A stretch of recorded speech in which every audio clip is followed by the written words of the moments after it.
اعوذ باللہ من الشیطان الرجیم بسم اللہ الرحمن الرحیم الم نشرح لک صدرک ووضعنا عنک وزرک الذی انقض ظہرک ورفعنا لک ذکرک فَإِنَّ مَعَ الْعُسْرِ يُسْرًا إِنَّ مَعَ الْعُسْرِ يُسْرًا فَإِذَا فَرَغْتَ فَانصَبْ وَإِلَىٰ رَبِّكَ فَارْغَب۔ أَلَمْ نَشْرَحْ لَكَ صَدْرَكَ، کیا ہم نے نہیں کھولا آپ کے سینے کو آپ کے لیے، وَوَضَعْنَا عَنْكَ وِزْرَكَ، اور ہم نے اتار دیا آپ سے آپ کا بوجھ، الَّذِي أَنْقَضَ ظَهْرَكَ، وہ بوجھ کہ جس نے آپ کی کمر توڑ رکھی تھی، آپ کی کمر کو بوجھل کر دیا تھا، وَرَفَعْنَا لَكَ ذِكْرَكَ، اور ہم نے بلند کیا آپ کے لیے آپ کا تذکرہ، فَإِنَّ مَعَ الْعُسْرِ يُسْرًا فَإِنَّ مَعَ الْعُسْرِ يُسْرًا، بے شک تنگی کے ساتھ آسانی ہے، اور بے شک تنگی کے ساتھ آسانی ہے۔ فَإِذَا فَرَغْتَ فَانصَبْ، جب آپ فارغ ہو جائیں تو عبادت میں اپنے آپ کو تھکاؤ، وَإِلَىٰ رَبِّكَ فَارْغَب، اور اپنے رب ہی سے دل لگا لو۔ میرے محترم بزرگوں اور دوستو، اس سورت کا نام سورہ الم نشرح ہے، اور یہ اس کی بالکل پہلی آیت سے اس کا پتہ چلتا ہے، اور یہ مکی سورت ہے۔ پہلے والی سورت کے ساتھ اس کا ربط یہ ہے کہ پہلے والی سورت میں، سورہ ضحیٰ میں، اللہ رب العزت نے نبی اکرم صلی اللہ علیہ وسلم پر جو احسانات کیے تھے ان کا تذکرہ کیا، اور ان کے ساتھ ساتھ انعامات کا تذکرہ کرنے کے ساتھ احکام بتائے۔ اور اس صورت میں بھی اللہ رب العزت اپنے محبوب صلی اللہ علیہ وسلم کے ساتھ جو انعامات اور احسانات فرما رہے ہیں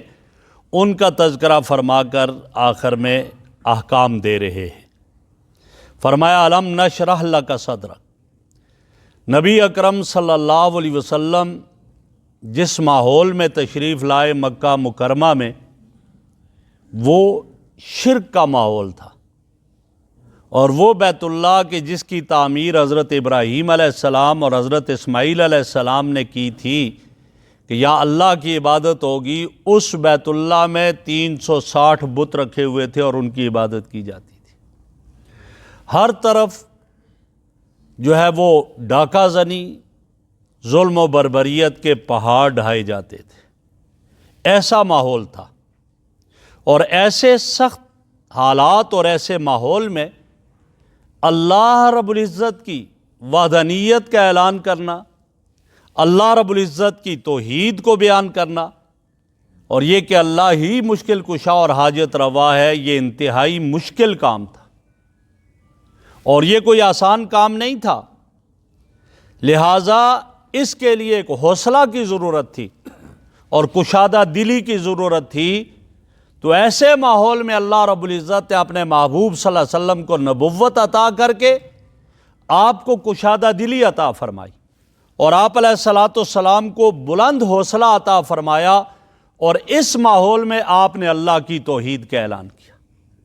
فرمایا یہ اللہ کی طرف سے آپ پر احسان تھا اور انعام تھا کہ آپ نے یہ کیا۔ اور شرح صدر کا ذکر آیا کہ کیا ہم نے آپ کا سینہ نہیں کھولا آپ کے لیے؟ شرح صدر اس کی دو صورتیں ہیں، ایک یہ ہے کہ ظاہری شرح صدر ہو اور دوسرا ہے باطنی۔ ظاہری شرح صدر آپ علیہ السلام کا 4 مرتبہ ہوا، شق صدر جسے آپ کہیں۔ ایک مرتبہ جب آپ علیہ السلام کی عمر 4 سال کی تھی اور آپ حضرت حلیمہ سعدیہ کے ہاں دودھ پی رہے تھے، اور اس وقت 2 شخص آئے اور انہوں نے آپ کو پکڑا اور آپ علیہ السلام کو لیٹا کر آپ کا سینہ چاک کیا، اوپن ہارٹ سرجری کی، اور حضرت شیمہ حضرت حلیمہ سعدیہ کے پاس دوڑتی ہوئی آئیں اور واپس گئی تو دیکھا آپ ٹھیک ٹھاک تھے، تو آپ کے سینے مبارک سے آپ کے چیر کر کے دل کو نکالا اور اس کو صاف کر کے آپ کے سینے میں ڈال دیا اور دوبارہ جو ہے اس کو گویا سی دیا، اور لکھا کہ اس کی وجہ یہ تھی کہ چونکہ بچپنا تھا، اور بچپن میں عام طور پر بچے جو ہیں ان کا میلان کھیل کود کی طرف ہوتا ہے، تو آپ کا شرح صدر کر کے اس میلان کو ختم کر دیا کہ آپ عام بچوں کی طرح نہیں ہیں، آپ تو وہ ہیں کہ جن کے سر پر نبوت کا تاج سجایا جا رہا ہے۔ دوسری مرتبہ آپ صلی اللہ علیہ وسلم کا شرح صدر ہوا کہ جب آپ جوان ہوئے اور عمر آپ صلی اللہ علیہ وسلم کی 10 سال تھی۔ حضرت ابو ہریرہ رضی اللہ عنہ فرماتے ہیں کہ آپ علیہ الصلوۃ والسلام نے فرمایا کہ 2 شخص آئے، سفید لباس والے تھے، اور بات کرنے لگے، تو ایک نے کہا ہوا یہ وہی ہے، دوسرے نے کہا نام۔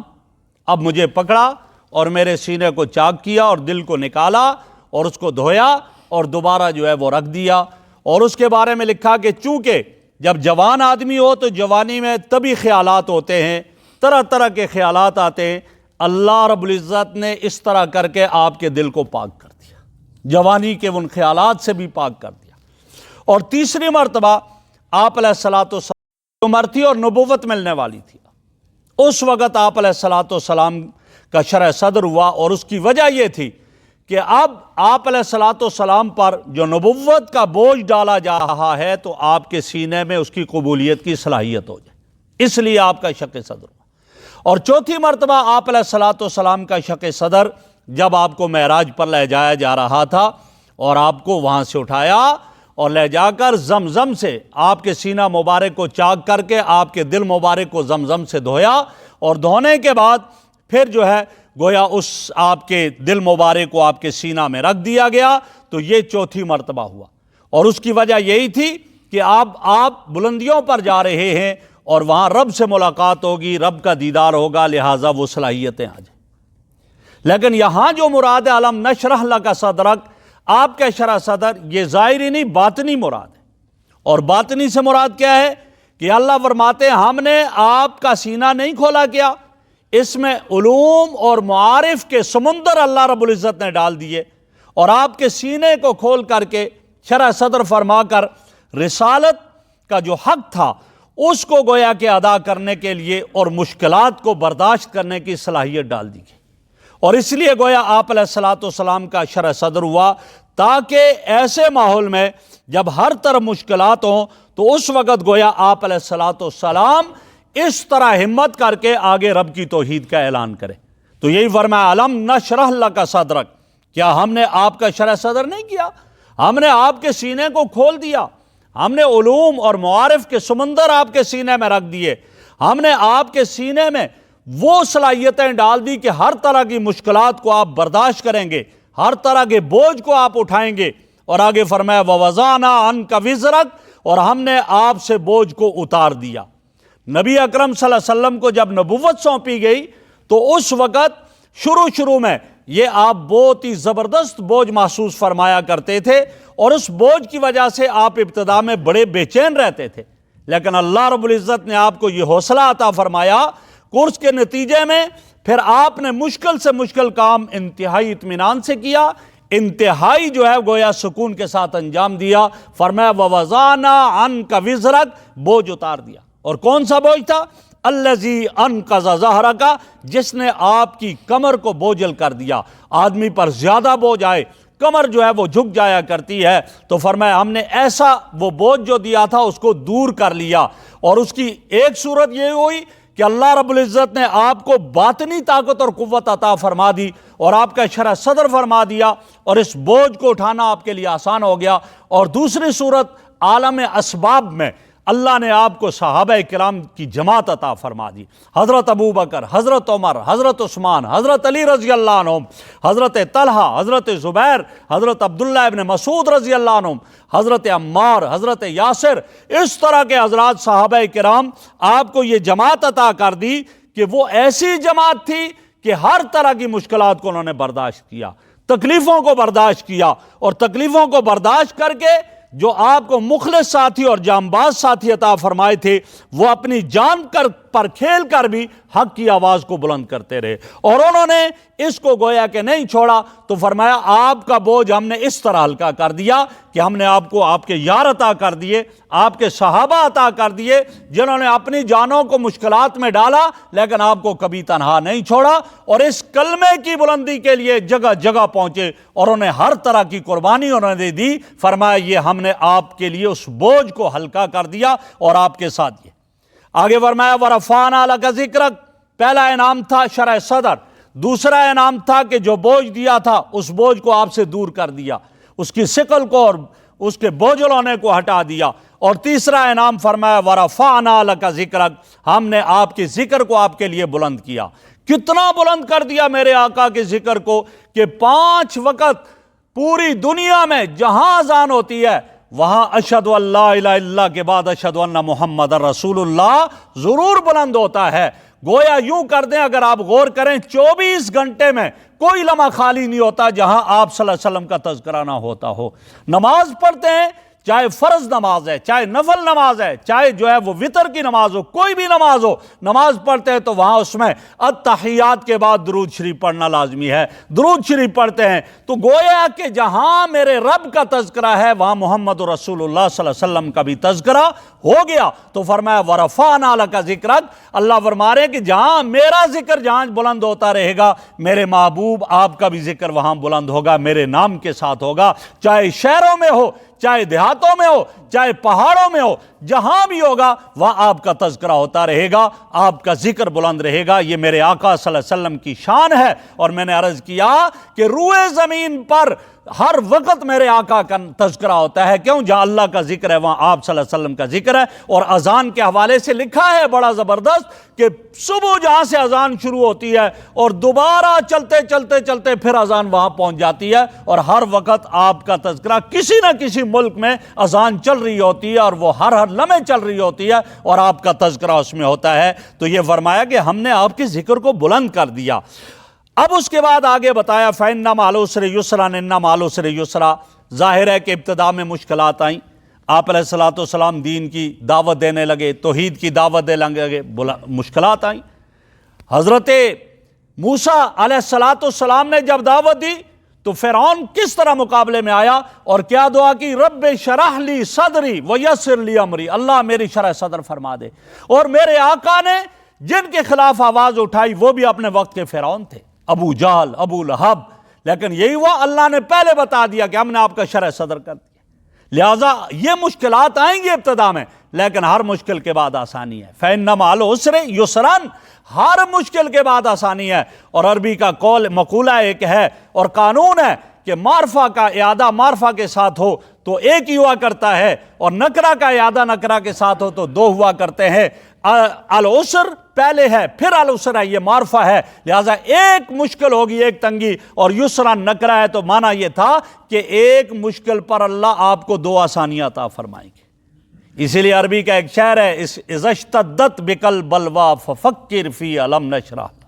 کہ جب تجھے مشکلات آ کر گھیر لیں، ہر طرف سے پریشانیاں ہوں، تو الم نشرح لک صدرک، اس صورت میں غور و فکر کرو، اور جب غور کرو گے تو پتہ چلے گا ہر مشکل کے بعد اللہ ایک مشکل پر 2 آسانیاں دیتے ہیں، اور جب یہ دیکھ لو گے تو دل خوش ہو جائے گا کہ کوئی مسئلہ نہیں ہے، یہ مشکلات میں برداشت کر لوں گا، آگے آسانیاں ہی آسانیاں ہوں گی۔ تو فرمایا آپ کے لیے ابتدا میں آئی مشکلات، اور کیسی مشکلات؟ میں نے پہلے عرض کیا ہے کہ آپ گھر سے نکلتے تھے تو راستے میں کانٹے بچھائے جاتے تھے، گھر سے نکلتے تھے تو پتھروں کی بارش ہوتی تھی، یہ مشکلات تھیں۔ پھر وہ آسانیاں آئیں کہ صحابہ کرام رضوان اللہ علیہ مجمعین آپ کے وضو کے پانی کو بھی زمین پر نہیں ٹپکنے دیتے تھے، آپ کے تھوک مبارک کو بھی زمین پر نہیں ٹپکنے دیتے تھے۔ پھر آپ جب نکلتے تھے تو پھر کانٹے کیا، لوگ تو اپنی پلکیں بچھا دیتے تھے، اور جب واپس آتے تھے تو پھر آپ کا جسم زخموں سے چور نہیں ہوتا تھا، پھر آپ جب واپس آتے تھے تحفے تحائف لے کر واپس آیا کرتے تھے۔ یہ آپ کی کیفیت۔ تو فرمایا ان مشکلات کے بعد آسانیاں ہیں۔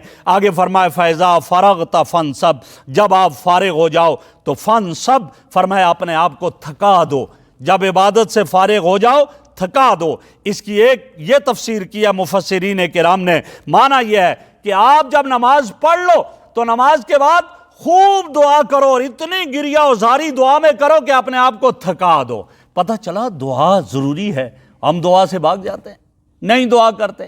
نماز پڑھی اپنی کرو بھائی، اجتماعی نہیں کرتے نہ کرو، اپنی دعا کر کے نماز کے بعد جاؤ۔ جو ہی نماز پڑھی سلام پھیرا اور اٹھ کر گیا بھاگ گیا، نہ، فرض نماز کے بعد حدیث میں آتا ہے دعا قبول ہوتی ہے، اور میرے آقا نے فرضوں کے بعد دعا کی ہے، ہاتھ اٹھا کر دعا کی آپ علیہ الصلوۃ والسلام نے۔ اس لیے دعا کرنی چاہیے اور اپنی دعا کر کے آدمی چلا جائے۔ لیکن اتنی بے نیازی اللہ سے، اللہ اپنے محبوب سے فرماتے ہیں فَإِذَا فَرَغْتَ فَانْصَبْ۔ میں نے کہا ایک تفسیر یہ کی کہ آپ جب نماز سے فارغ ہو جائیں فَانْصَبْ، تو پھر آپ دعا میں خوب جو ہے وہ گویا کہ محنت کریں اور آؤ زاری کر کے اپنے اللہ سے خوب اپنے آپ کو تھکا لیں، ایسی دعا کریں۔ اور ایک تفسیر اس کی مفسرین نے یہ کی،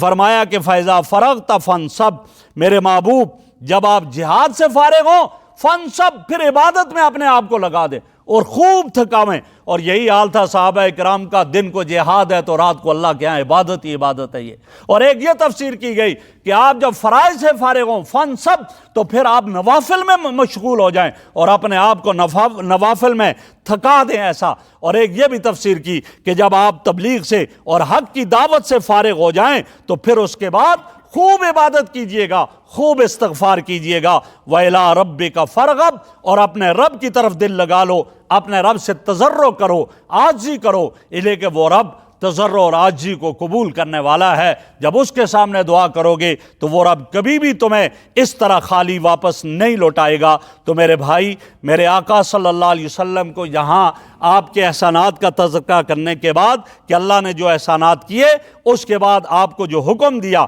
ایک کیا حکم ہے کہ خوب عبادت کیجئے گا، خوب دعا کیجئے گا، اور دوسرا اللہ کی طرف لو لگا دینا، اللہ سے اپنا تعلق جوڑ دینا۔ اور جو اللہ کا بن جاتا ہے، من کان للہ کان اللہ لہ، پھر اللہ اس کے ہو جاتے ہیں، اور میرا اللہ پھر اس کو کبھی بھی بے یار و مددگار نہیں چھوڑتا۔ اللہ رب العزت ہمیں عمل کی توفیق عطا فرمائے۔ الحمدللہ رب العالمین والعاقبۃ للمتقین والصلاۃ والسلام علی رسول محمد وآلہ وصحبہ اجمعین۔ سبحانک اللہم وبحمدک، نشہد ان لا الہ الا انت، نستغفرک ونتوب الیک، نستغفرک ونتوب الیک۔ یا حی یا قیوم برحمتک نستغیث، اصلح لنا شاننا کلہ ولا تکلنا الی انفسنا طرفۃ عین۔ صلی اللہ تعالی علی خیر خلقہ سیدنا و مولانا محمد وعلی آلہ واصحابہ وآل بیتہ اجمعین برحمتہ۔ جزاک اللہ۔